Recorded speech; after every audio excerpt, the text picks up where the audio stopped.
Nosferatu is the 1922 silent film directed by Friedrich Murnau. It is the adaptation of Dracula.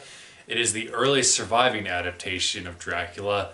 I mean, let's just admit it. It's been known for years that this is an unauthorized adaptation of Dracula. Originally, this director wanted to direct a movie about Dracula, but he couldn't secure the rights. So he basically wrote the same exact story, but changed character names and changed the ending and thought, okay, that's good enough. However, years later, Stoker's estate and ex-wife sued the film company and ordered all of the copies to be destroyed. And this film was nearly lost. And thankfully, it had been distributed all over the world before that point. So finding all the copies of this film was kind of unrealistic. And eventually, over the years, the Stoker family kind of just gave up, and it is now considered a classic and a very important film. And honestly, if somebody was like, okay, I'll watch one silent film, what would you recommend? I think Nosferatu along with Phantom of the Opera would be the two ones that are the most accessible, the most able to watch by a modern audience, I would say, because the stories are both very easy to follow, and Nosferatu has a lot of really effective moments. It has a lot of really creepy scenery, thanks mostly to the scope and the performance by Max Shreck as Dracula. Now, throughout this, I'm going to refer to characters as their names from the novel, because there are several versions of this movie, some which refer to them by their names from the novel, and some that refer to them by their fake names that was given to avoid the copyright. But since we all know that this is a adaptation of Dracula, let's just not pretend anymore. The direction, this has a surprising amount of scope. I love the castle shots and the ship shots, like when Dracula takes out everybody on the ship. Seeing the faraway shots of the ship going by, or just seeing the sunset or the sunrises or the long shots of the city, it gives the movie a whole new level, and it makes it feel bigger. And I think one of the other things that is absolutely brilliant about this movie is Max Shreck as Dracula. I think that this is the most realistic version of Dracula that I've ever seen. And what I mean by that is, it occurred to me while watching this movie that this Dracula is socially awkward. I mean, he's been a recluse in both the novel and a lot of the movie adaptations. But even in the book, he's suave. He's able to talk his way out of things. Yeah, he says some strange things here and there, but he's still pretty normal and able to win people over with his charm. Whereas Dracula in this film is very ugly, doesn't know how to converse with people, and I think that is how Dracula would actually be if he was real. I mean, if he was this recluse that hardly ever talks to anybody, because when he talks to his food source, he can't think about anything other than how he's going to eat them. And that is brilliantly shown through when Jonathan Harker is talking to Dracula about buying this property. Dracula, you could tell he's just like resisting the urge to just attack Harker. He's trying to remember the big picture. It's like, okay, I've got to act normal. People, they hold their hands like this. No. I need to remember to hold it like this and not be a total weirdo. And he says weird things like, your wife's neck looks really, really good. And I love Harker's reaction to that, like, okay, that's really weird. And the great thing is, he can't just drive away because he's at this castle all by himself with this weird person.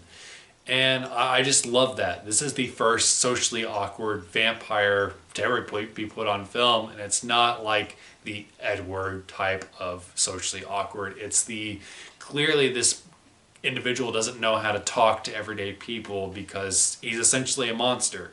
He just doesn't have the social skills, and I think that adds a whole new level and is what sets this version of Dracula separate from all the other ones, because, I mean, pretty much every version of Dracula has been suave and sexy. And really, Shreck's Dracula has to use his supernatural abilities to draw people in or to confuse people, or he has to attack them when they're most vulnerable. He can't get close to them with his looks or his personality because he just doesn't have it. And of course, the makeup is iconic. I mean, the look is iconic. It's the shadows on the walls, all the way ranging to the pointy ears. It's just really, really great stuff. I think the scariest parts of the film is when you see Dracula's shadow, when you see it moving up the stairs or grabbing at Mina Harker's heart. Like seeing the shadow of the hand is really great stuff, and I absolutely loved it. One of the moments in the film that made me go holy shit, because it genuinely gave me chills, was when Dracula's on the boat and one of the sailors see him, but it turns out it's just like this mirage thing, and I genuinely wasn't expecting that. It's really good stuff. It's clear that Murnau really understood Gothic horror and how to do these expressionist films. And another thing that I really love about this movie is Mina. I think that Nosferatu has my favorite version of Mina. I think Gretchen Schroeder, if that's how you pronounce her name, is great as the character because she's a really strong character in the novel. Like, she gets possessed by Dracula and is eventually almost turned in the novel and resists it and even uses the abilities to help track Dracula down and eventually kill him. And in this version, unlike most other versions where she's a damsel in distress and it's up to the men to save her, whereas in this version she realizes she's being hypnotized by some sort of outside source, and it occurs to her that it might be this Count Dracula or this Nosferatu that her husband has encountered. So she reads all of his notes on it and kind of puts together that this creature might be vulnerable to sunlight, and she's like, well, if I could just stay up long enough to draw him in when it's close to being daylight, I can kill him. So she essentially sacrifices herself at the end of the movie because she draws Dracula in to feed on her because he just can't resist it, and he stays long enough to where when he's trying to leave, the sun comes up and vaporizes him. Which leads me to my biggest problem with the movie. And I know I said I wasn't going to hark on things with these older films because they were at an obvious disadvantage, but this is something that people will notice. There's a lot of times when Dracula walks around in the sun. It's obvious that they shot it in daylight, and it's hard to miss. There are versions of Nosferatu where the movie is tinted in blue, and blue or purple, and it's supposed to symbolize nighttime. However, if you're watching the purely black and white version, it's going to be obvious that he's walking around during the daytime. I mean, there are character cues where they say, oh, it's nighttime now, or the camera will show the sun setting, but it'll still be obviously daylight out.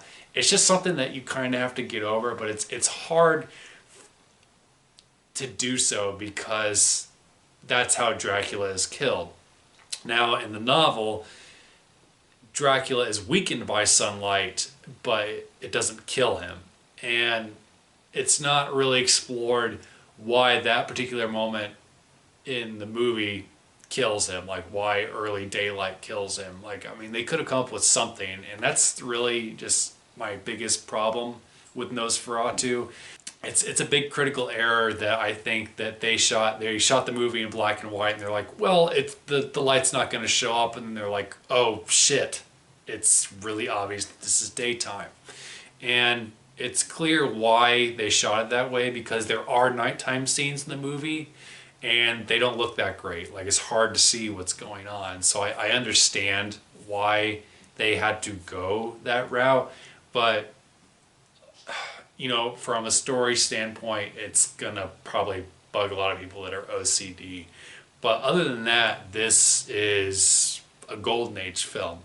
The crazy thing is the castle that was used in the film, a lot of the sets are still around. Like if you go to Slovakia and you go to the original castle, you can go visit it and stand under the archway that Count Dracula himself, Max Shreck's Count Dracula, stood under. And that is something that I would really love to do. So hopefully one of these days I can take you guys along for that ride. I plan on doing Dracula stuff all throughout February, so stay tuned for that. My books are available on ebook and paperback. All the links are listed below. Thanks so much for watching. Bye.